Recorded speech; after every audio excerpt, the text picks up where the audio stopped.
अस्सलामुअलैकुम। मैं हूं अख्तर अब्बासी और आप देख रहे हैं वर्ल्ड स्पोर्ट्स। पाकिस्तान और भारत के दरमियान और इसके साथ साथ ऑस्ट्रेलिया और इंग्लैंड की शमूलियत से 4 मुल्क की सुपर सीरीज़ के लिए रमीज़ राजा ने बाकायदा ऐलान कर दिया है। इसकी तफसीलात आपके साथ शेयर करूंगा इस रिपोर्ट में, जबकि इस रिपोर्ट में दानिश कनेरिया के लिए बुरी खबर मगर यासिर शाह के लिए अच्छी खबर है, वो भी आपके साथ शेयर करूंगा। जबकि नसीम शाह के लिए एक बड़ी खबर है, उन्हें बड़ी खुशखबरी मिली है। इसके अलावा विराट कोहली को एक बड़ा चैलेंज दरपेश है साउथ अफ्रीका के खिलाफ। आज वो कैसा खेल पेश करते हैं, इसके हवाले से बात करेंगे इस रिपोर्ट में।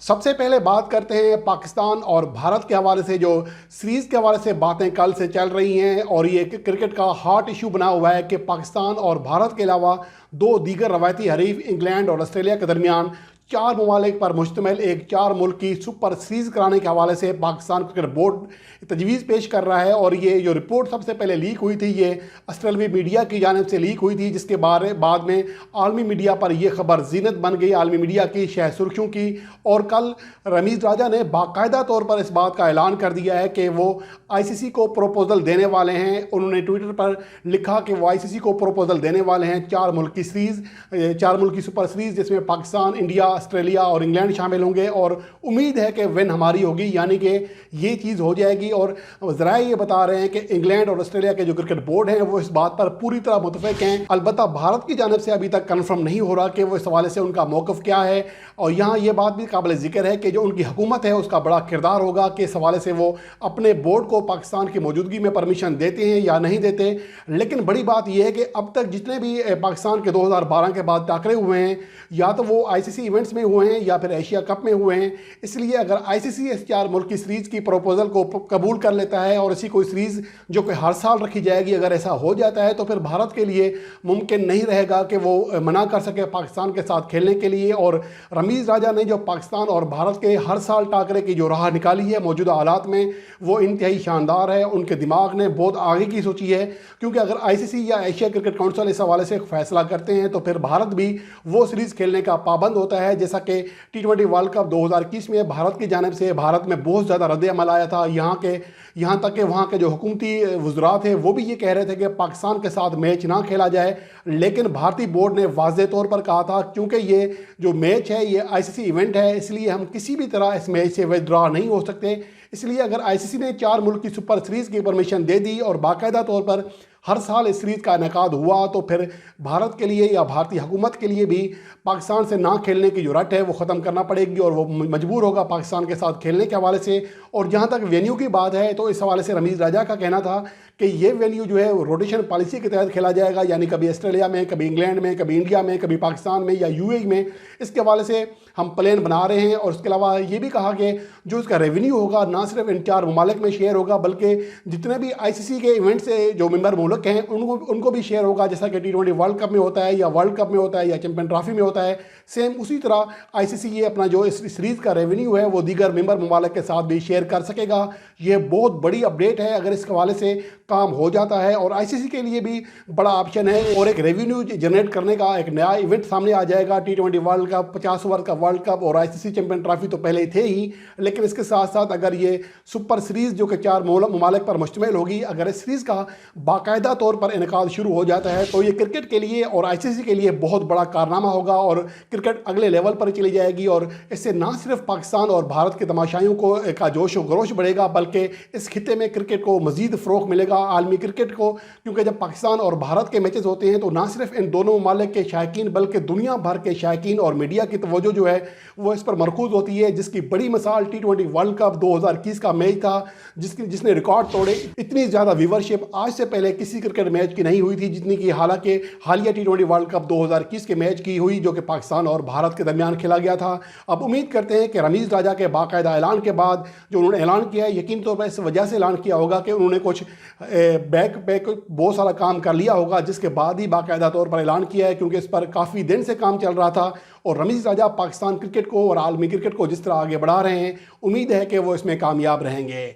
और इसके अलावा यासिर शाह के लिए बड़ी अच्छी खबर है कि उन्हें जो ज़्यादती केस था, लड़की की जानिब से उन पर इल्ज़ाम आयद किया गया था, उससे वो बरी हो गए हैं। वाज़े तौर पर यासिर शाह को कहा गया था कि उन्होंने फ़ोन करके उनको धमकियाँ दी थी, लेकिन हैरानकुन तौर पर अब वो इससे विदड्रॉ हो गए हैं। लगता यही है कि मामला डील हो गए हैं और ये मामला अच्छे तरीके से हैंडल हो गया है कोर्ट से बाहर ही, और इसलिए जो मुद्दई है उसने भी यासिर शाह का नाम निकालने की दरख्वास्त दे दी है। अब देखना ये है कि इस हवाले से यासिर शाह का फ़िलहाल कोई मौक़िफ़ सामने नहीं आया। अगर यासिर शाह इस लड़की पर या उसका लड़के ख़ानदान पर हद तक इज़्ज़त का दावा नहीं करते, यानी कि उनकी जो जिस तरह इज़्ज़त को उछाला गया, अगर वो बेगुनाह थे तो उनको लाजमी तौर पर हद तक इज़्ज़त का दावा करना चाहिए था, लेकिन अगर नहीं करते तो इसका वाज़े मतलब ये है कि मामलात तय हुए हैं बाहर, अदालत से बाहर जाके, ताकि ये मामला मज़ीद ना फैले और इसको रोका जाए। कोई लेन देन की बात हुई होगी लाजमी तौर पर, जिस तरह हमारा माशरे में होता है, ये वैसी मिसाल मिल रही है। क्योंकि यासिर शाह अगर हद तक इज़्ज़त का दावा नहीं करते तो इसका वाज़े मतलब फिर यही होगा कि डील हुई है।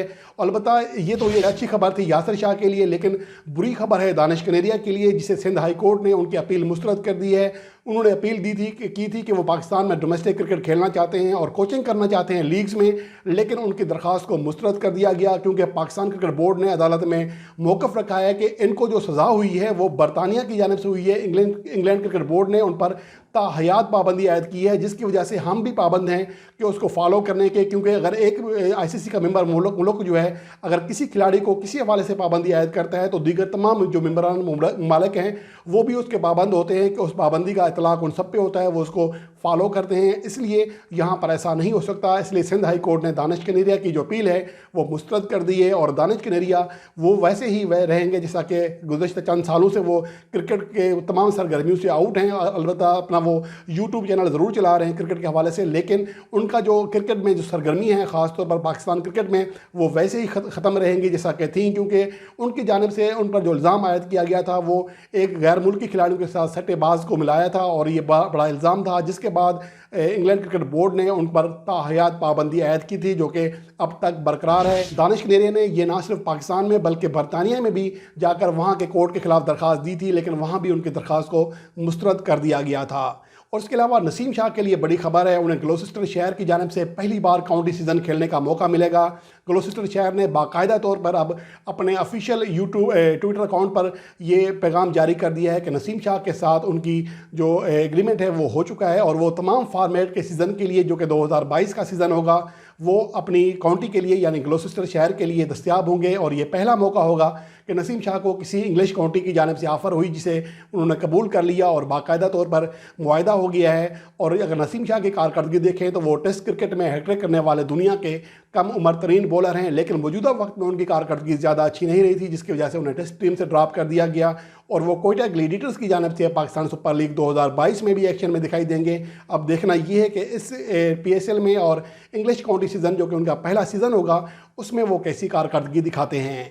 और इसके अलावा विराट कोहली, जिनकी टीम साउथ अफ्रीका के खिलाफ तीसरा टेस्ट मैच खेल रही है, कैप टाउन के मकाम पर पहली इनिंग्स में उनकी टीम 223 रन बनाकर आउट हो गई है। अलबत्ता जवाब में साउथ अफ्रीकी टीम 17 रन पर एक विकेट जो कि कप्तान डीन एल्गर की है वो गंवा चुकी है। ये मैच विराट कोहली के लिए बहुत बड़ा चैलेंज है। अगर वो ये मैच जीतने में नाकाम हो जाते हैं या ये मैच ड्रा हो जाता है तो फिर वो ICC की जो रैंकिंग है, टेस्ट रैंकिंग, उसमें नंबर 1 पोजीशन जो मौजूदा वक्त में भारत की है उससे वो महरूम हो जाएंगे और दूसरे नंबर पर चली जाएगी भारतीय टीम। इसके साथ साथ पाकिस्तान को भी धचका लगेगा। अगर भारतीय टीम ये मैच जीतने में नाकाम रहती है तो पाकिस्तान टीम भी 5वें से 6ठे नंबर पर चली जाएगी, क्योंकि 5वें नंबर पर साउथ अफ्रीका आ जाएगी जो सीरीज़ में 2-1 से कामयाबी हासिल करेगी या फिर सीरीज़ 1-1 से बराबर करेगी। अब देखना ये है कि ये मैच का नतीजा क्या रहता है। अगर ये मैच भारत जीतता है तो ना सिर्फ भारत के लिए बल्कि पाकिस्तान के लिए भी ये अच्छा होगा टेस्ट रैंकिंग के हवाले से, और भारतीय टीम श्रीलंका के बाद दूसरी एशियाई टीम बन जाएगी जो कि साउथ अफ्रीकी सरजमीन पर